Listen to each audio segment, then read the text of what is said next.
అంటే జనరల్‌గా రేవంత్ రెడ్డి నెగెటివ్ కారణాల వల్ల పాపులర్ అవుతున్నాడు ఇండియా వైస్. అంటే అల్లు అవును. అర్జున్ విషయంలో పాపులర్ అయ్యాడు. ఆ!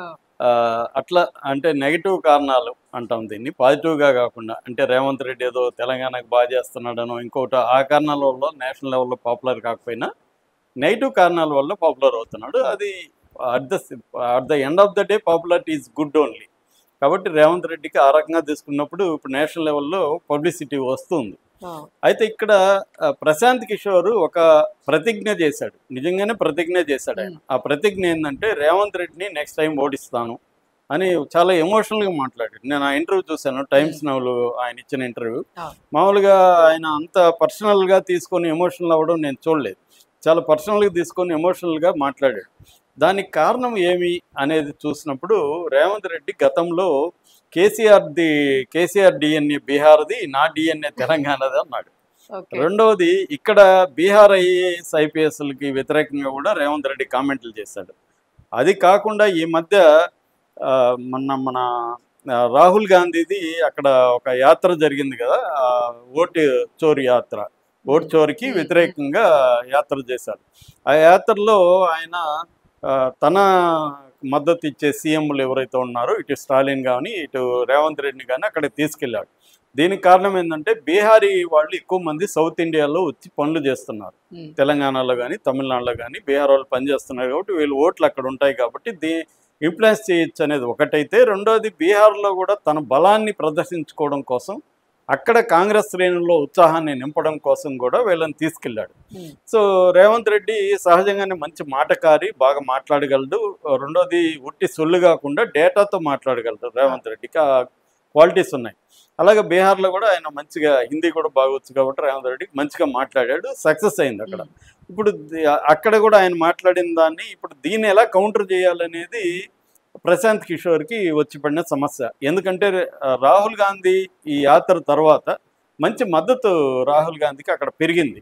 రాహుల్ గాంధీ, తేజస్వి యాదవ్ ఇద్దరు జరిగిన సభల్లో ఎక్కువగా యూత్ వచ్చారు. హ్మ్. మామూలుగానే అక్కడ యాదవాస్ అండ్ ముస్లిమ్స్ ఈ కూటమి వైపు ఉన్నారు. ఇండియా కూటమి వైపు ఉన్నారు. ఇప్పుడు జనరల్‌గా యూత్ పార్టిసిపేషన్ అనేది బాగా పెరిగింది. జనరల్‌గా ఏందంటే యూత్ అంతా కూడా ఇటు చిరాగ్ పాస్వాన్‌కి, ఇటు ప్రశాంత్ కిషోర్‌కి బలంగా ఉంది యూత్‌లో. ఇప్పుడు దాన్ని బ్రేక్ చేస్తున్నారు వీళ్ళెళ్ళి. అక్కడ అతనికి కొంత ఇబ్బందయింది. ఎవరికి? హ్మ్. ప్రశాంత్ కిషోర్‌కి. ఎందుకంటే ప్రశాంత్ కిషోర్‌కి క్లియర్‌గా తెలుసు నేను అధికారంలోకి రాలేనని. కానీ కింగ్ మేకర్ స్థాయికి రావచ్చు. రేపొద్దున ఏమన్నా ఇక్కడ ఇబ్బందయితే, హంగ్ గాని ఇలాంటిదేమన్నా ఏర్పడితే, వచ్చేటట్టుంటే. నేను ఇంపార్టెంట్ రోల్ ప్లే చేస్తాను. లేదు పవన్ కళ్యాణ్ లాగా రేపొద్దున డిప్యూటీ సీఎం కూడా అవ్వచ్చు. ఆ యాంగిల్‌లో ఆయన ఉన్నాడు. ప్రశాంత్ కిషోర్ ఆలోచన అది. హ్మ్. దానికి బ్రేక్ పడేట్టుగా ఉంది ఇప్పుడు. ఈ బ్రేక్ పడే దాంట్లో స్టాలిన్ ఒకడు, ఇక్కడ మన రేవంత్ రెడ్డి ఒకడు ఇబ్బంది కలిగిస్తున్నారు. సో వీళ్ళని అటాక్ చేయాలి. వీళ్ళని అటాక్ చేయాలంటే అతనికి దొరికిన పాయింట్ ఏంటంటే బీహార్‌లో స్టాలిన్ అండ్ వీళ్ళ ఎఫెక్ట్ మళ్ళీ వీళ్ళు వెళ్తారు కదా! ఎలక్షన్ ముందు కూడా వీళ్ళు వెళ్ళి ఆ! ప్రచారం చేస్తారు కాబట్టి ఈయన్ని అక్కడ బ్యాడ్ చేయాలి బీహార్‌లో. హ్మ్. బీహార్ రాష్ట్రాన్ని, బీహార్ ప్రజల్ని దారుణంగా అవమానించాడు రేవంత్ రెడ్డి అనేది అక్కడ ప్రొజెక్ట్ చేయాలి. ప్రొజెక్ట్ చేస్తే, ఆ నెరేటివ్ వెళ్తే వీళ్ళ ఎఫెక్ట్‌ని తగ్గించొచ్చు. అది అతనికి ఉండే పొలిటికల్ స్ట్రాటజీ. నేను ఇందాక వేరే వీడియోలో చెప్పిన బిహేవియరల్ ఎకనామిక్స్‌ని క్షుణ్ణంగా చదివిన వ్యక్తి. ఓటర్స్‌ని కన్జ్యూమర్స్ లాగా ట్రీట్ చేసి వీళ్ళ మైండ్‌ని ఎలా మార్చాలనే దాంట్లో ఆయన ఎక్స్‌పర్టైజ్. ఆయన అనేక మంది సీఎంలని గెలిపించడానికి, సీఎంలు చేయడానికి ఆయన ఇటు ఆంధ్రాలో కావచ్చు, తమిళనాడులో కావచ్చు, వెస్ట్ బెంగాల్‌లో కావచ్చు, హ్మ్. ఇవన్నీ ట్రై చేశాడు. ఇక్కడ కూడా యాక్చువల్‌గా కేసీఆర్ ఆయన్ని పిలిపించాడు. కానీ కేసీఆర్‌కి ఆయనకి కుదరలేదు. ఎందుకంటే ఈయన ఒక 30, 40 మంది సిట్టింగ్ ఎమ్మెల్యేలు మార్చమని హ్మ్. ప్రశాంత్ కిషోర్ సలహా ఇచ్చాడని చెప్తారు. కేసీఆర్ అది వినలే. కేసీఆర్ ఏందంటే నేనే పెద్ద అవును. పొలిటికల్ స్ట్రాటజిస్ట్ అనుకుంటాడు కదా! అది నిజం కూడా. సో ఈ వీడొచ్చి నాకేం చెప్తే ఏదో చూసాడు ఏమన్నా చెప్తాడేమో అని. ఇతనికి నచ్చినట్టుగా అతనేం చెప్పకపోయేసరికి ఆ మీటింగ్ ఎండ్ అయిపోయింది. హ్మ్. సో ఇప్పుడు రేవంత్ రెడ్డిని ఫ్యాక్టర్‌ని అక్కడ బీహార్‌లో లేకుండా చూసుకోవడానికి ప్లాన్ చేశాడండి. అంత తప్ప ఆయన ఏం పర్సనల్‌గా వాళ్ళకేం పర్సనల్ వ్యవహారాలు ఏమి ఉండవు ఇక్కడ. హ్మ్.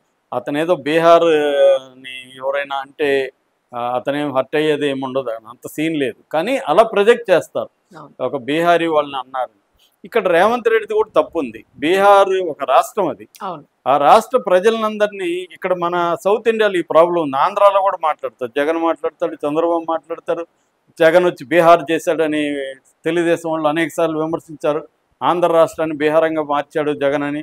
ఇప్పుడు జగన్ కూడా కూటమి వచ్చి బీహార్గా మార్చిందని వాళ్ళు మాట్లాడతారు. అంటే బీహార్ అనేది ఒక అనాగరిక స్టేట్ అన్నట్టుగా మనకందరికీ, మనం చూడకపోతే బీహార్ ఘోరంగా ఉంటుందేమో, అక్కడ అంతా చంపుకుంటుంటారేమో, ఇలాంటి ఒక నెరేటివ్ని కల్పించి బీహార్ ప్రజలకి ఒక రకమైన అన్యాయమే చేస్తున్నారు. ఇమేజ్ డిస్ట్రక్షన్ అనేది character assassination, character of the state of the people.